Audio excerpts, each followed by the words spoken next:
Hello, કેમ છો બધા? બસ જો હું આવી ગયો છું, આપનો દીપક ત્રિવેદી. ઘણી રાહત થઈ યુદ્ધમાં, નહીં? હોર્મુઝ ખાડી ખુલ્લી કરી દીધી ઈરાને હિન્દુસ્તાન માટે, અને આજે તો એને ઘણા બધા એના મિત્ર દેશો માટે કહી દીધું કે ભાઈ તમારે કંઈને ગભરાવાની જરૂર નથી. પણ આપણે એલપીજીના 3-4 ટેન્કરો આવી ગયા, એક કચ્છના બંદરે ને 2 મુંબઈ. એટલે હિન્દુસ્તાનને રાહત કે એલપીજીનો પુરવઠો હવે આપણી પાસે આવી ગયો છે, એટલે આપણે કાંઈ ચિંતા કરવાની જરૂર નથી. અને હોય નહીં, ગુજરાતી કોઈ દી ચિંતા ન કરે.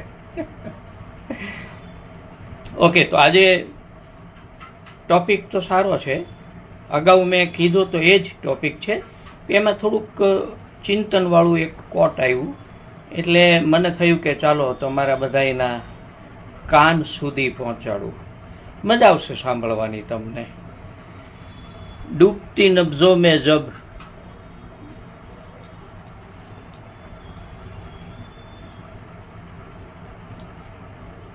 डूबती नब्जों में जब दर्द को नींद आने लगे.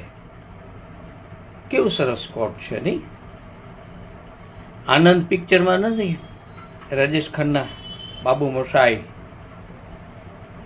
जिंदगी लंबी नहीं जिंदगी बड़ी होनी चाहिए. એવું જ કે જિંદગીને લગતું જ આજે આ કોટ છે. પણ અરે રાટી તો ફેલાવી જ દો. કારણ કે આમ વિચાર કરો તો કોઈ યુવાન હોય, મરણ પથારીએ હોય, હોસ્પિટલનો એ રૂમ હોય, ખાલી કલ્પના જ તમારી. હોસ્પિટલનો શાંત ઓરડો, હૂંફાળી શીતળતા વરસાવતા એર કન્ડિશનરની આછેરી આવાજ, એટલે કે ઘરઘરાટી, અને એમાં પાછું ઉમેરો કરતો વેન્ટિલેટરનો અત્યંત ધીમો પરંતુ ખૂબ ડરામણો. કેમ કે વેન્ટિલેટર ઉપર પેશન્ટ હોય ને ત્યારે એ ડરામણું જ હોય આપણા બધા સ્વજનો માટે. કારણ કે આપણને એ આપણા યુવાન પ્રત્યે અથવા તો આપણા કોઈ મરીજ પ્રત્યે ખૂબ જ દિલમાં સંવેદના હોય કે ભગવાન આને બચાવી લેજે. અમે પાછા ઘરમાં હસતા રમતા કૂદતા વાતો કરતા રહેશું. પણ નિયતિ છે ને એ નથી છોડતી કોઈને.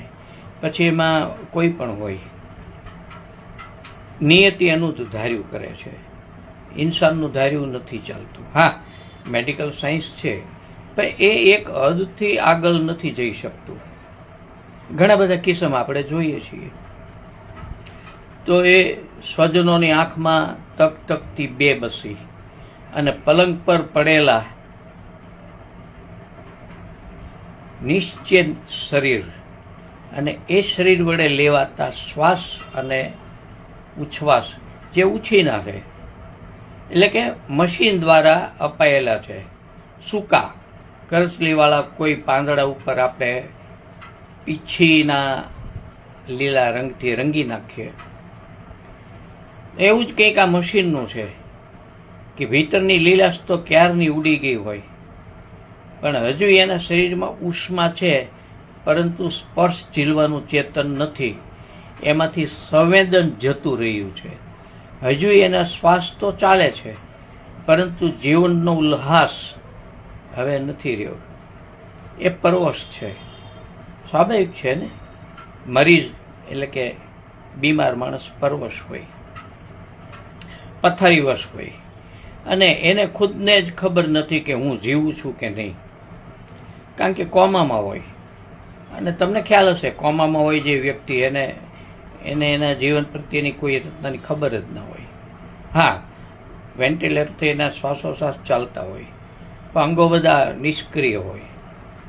એને કાંઈ ભાન નથી રહેતું. ખાવું પીવું, લઘુશંકા ગુરુશંકા, સૂવું બેસવું ઊંઘવું, નથિંગ, ઝીરો. પરંતુ મશીન એને પરાણે જીવાડે, એના સહારે મરતો જુએ છે ને મરવા દઈ શકતા પણ નથી આપણે. એટલે કે સ્વજનો, હું તમે બધાય આપણે જોઈએ છીએ કે આ પથારી વસ્ત છે, કોમામાં છે, પણ એને મરવા નથી દેતા આપણે. એક જીજીવિષા હોય છે મારામાં ને તમારામાં કે ના ના કાલ કંઈક ચમત્કાર થશે અને આ પાછો બેઠો આંખો ખોલશે ને વાતો કરશે. પપ્પા કેમ છો? પપ્પા હું જલ્દી સાજો થઈ જઈશ હો, ચિંતા ના કરતા. એવી એક હૂંફ, એક લાગણી, એક જીજીવિષા આપણે દરેકના દિલમાં વસેલી હોય છે. પણ વાત છે ને એ બેહોશીની અસાધ્ય સ્થિતિમાં પહોંચી ચૂકેલા દર્દીઓની, જે મોત માગવા જેટલાય હોશમાં નથી હોતા. અત્યાર સુધી તેમને છુટકારો આપી શકાતો ન હતો, પરંતુ હવે કાયદાએ પરવશ બેહોશ સ્થિતિમાં રહેલા એવા દર્દીઓને સન્માનપૂર્વકના મૃત્યુની મંજૂરી આપી છે. અંગ્રેજીમાં એક શબ્દ છે ઇથુનેસિયા. પ્રાચીન ગ્રીક ચિંતકો પણ ભારતીય ચિંતકોની માફક મૃત્યુના 2 પ્રકાર ગણાવતા હતા. પહેલો પ્રકાર રોગગ્રસ્ત, એટલે કે રોગી થઈને મૃત્યુ પામવું, કારણ કે એ જમાનામાં તો સાયન્સ અને ટેકનોલોજી વિકસિત હતી નહીં, અને જે અનિચ્છનીય છે. પરંતુ વ્યક્તિ પોતે જ સ્વેચ્છાએ આત્મશ્રેયાર્થે કે મોક્ષ જેવી આધ્યાત્મિક ભાવનાથી યોગ્ય વયે પહોંચ્યા પછી તમામ સામાજિક જવાબદારીઓ આટોપીને દેહ ત્યાગ કરવા ઈચ્છે તો એ ઈચ્છા અને ઈચ્છની મૃત્યુ મનાતું. ઈયુ એટલે કે શુભ, અંગ્રેજી શબ્દ છે ઈયુ, અને થનેશિયા એટલે કે મૃત્યુ. એ 2 શબ્દોનું સંયોજન એટલે ઇથોનેશિયા, જેનો સરળ અર્થ એટલે શુભ, આવકાર્ય, ઈચ્છનીય મૃત્યુ. ગામડામાં કોઈ જૈફ વડીલ અને અશક્ત વૃદ્ધનું મૃત્યુ થાય ત્યારે આપણે ખરખરો કરવા જઈએ ને, બધાય લોકો. તમારા જીવનમાં એવા પ્રસંગો આવ્યા જ હોય, જુવાનીમાં, પ્રૌઢાવસ્થામાં અને વૃદ્ધાવસ્થામાં. ત્યારે આપણે કોઈ વડીલ મૃત્યુ પામે ને તો ખરખરો કરવા જાય ત્યારે આપણે પહેલો શબ્દ શું બોલીએ? ભાગશાળી થઈ ગયા. કોઈ બહુ પીડાતા હોય, ઘણી લાંબી માંદગી બાદ કોઈ વૃદ્ધ મૃત્યુ પામ્યું હોય તો પાછો આપણા શબ્દો નીકળે, છૂટી ગયા. ભગવાને બોલાવી લીધા, સારું છૂટી ગયા ભાઈ. કારણ કે એનું દુઃખ એના પરિવારજનોથી અને આપણાથી જોવાતું ન હોય, સહને ન થતું હોય. એટલે આ પ્રકારના ખરખરાના શબ્દો છે. એક એવી અવસ્થા જ્યાં મૃત્યુ મળે એ પણ સદભાગ્ય લાગવા માંડે. અંગ્રેજીમાં એને વેજીટેટિવ સ્ટેટ કહે છે, જેમાં સૈદ્ધાંતિક રીતે જીવતો છે પણ ચેતન નથી. જળ ચેતન વાર્તા આવી હતી ને હરકિશન મહેતાની, તમે ઘણાએ વાંચી હશે. આમાંથી ન વાંચી હોય તો હજી ઉપલબ્ધ છે, વાંચી લેજો. બહુ સરસ વાર્તા, જીવંત પાત્ર ઉપર એ વાર્તા બનેલી છે. જળ ચેતન શરીરના પ્રાથમિક અંગો પોતાનું કાર્ય કરી રહ્યા છે, પરંતુ માણસ તરીકેની સંવેદના એનામાં નથી રહી, ક્રિયાય નથી અને પ્રતિક્રિયા નથી. આવા સંજોગોમાં જીવવું એ જ દોજખથી ભરેલું અને દોહેલું છે. વ્યક્તિ માટે અને તેના પરિવાર માટે પણ સર્વોચ્ચ અદાલતે જે કેસમાં પેસિવ યુથેનેશિયા, ફરી વખત બોલું છું, પેસિવ યુથેનેશિયાની મંજૂરી આપી એ 32 વર્ષીય હરીશ રાણા છેલ્લા 13 વર્ષથી કોમામાં હતો.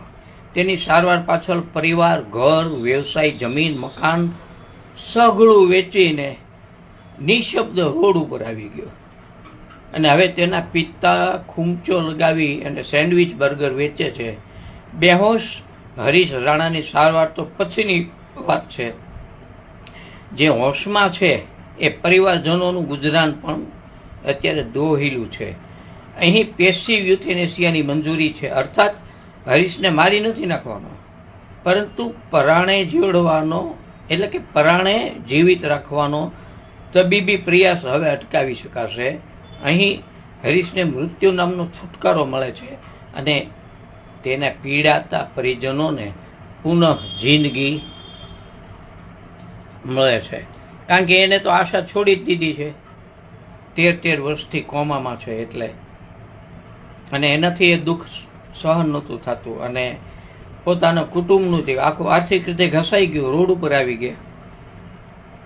એટલે ક્યારેક અસાધ્ય બીમારીથી પીડાતો વ્યક્તિ પીડાથી છુટકારા માટે મોત માગે છે, એમાં કંઈ નવીન નથી.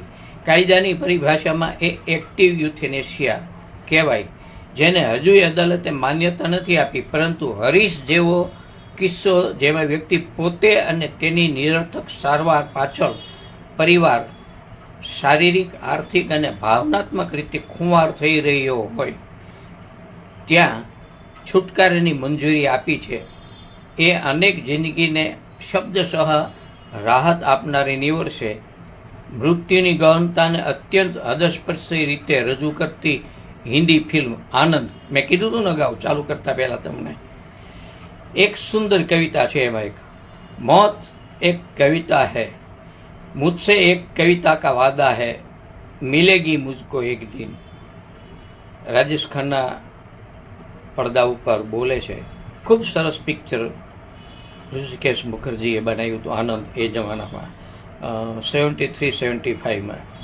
જોવા જેવું. હજી ના જોયું હોય તો આજની જે જી જેન છે યુવાનો જે ખાસ મારા લાઈવમાં છે, આનંદ ગમે ત્યાંથી ગોતીને જોઈ લેજો, ખૂબ મજા આવશે તમને. જેમ ગીતા આપને ઉપદેશ આપે છે ને જીવન કઈ રીતે જીવાય, એવી રીતે આનંદ પિક્ચરમાં એક મેસેજ છે આપણા માટે, એટલે કે સમાજ માટે. मौत एक कविता है, मुझसे एक कविता का वादा है, मिलेगी मुझको एक दिन. પોતાને કવિતા કદીક મળવાની જ છે એવી હવે અદાલતે મૃત્યુરૂપી કવિતાનો તેના એવા ભાવક સાથે મેલાપ શક્ય બન્યો છે જેને ઝંખી રહ્યા છે. ખૂબ ખૂબ આભાર આ ન્યાયાધીશોનો, જેમણે ન્યાયાધીશોની જે ટીમે ખૂબ જ ગહન વિચાર કરીને, ખૂબ જ વિમર્શ કરીને ઈચ્છા મૃત્યુનો આ કાયદાને એને મંજૂરીની મહોર મારી. ખૂબ વિદ્વાનો હશે, એમને ખૂબ અભિનંદન, સુપ્રીમ કોર્ટને અભિનંદન, અને આપ સૌને ખૂબ ખૂબ મારા પ્રણામ. ચાલો આવજો. આપનો દીપક ત્રિવેદી.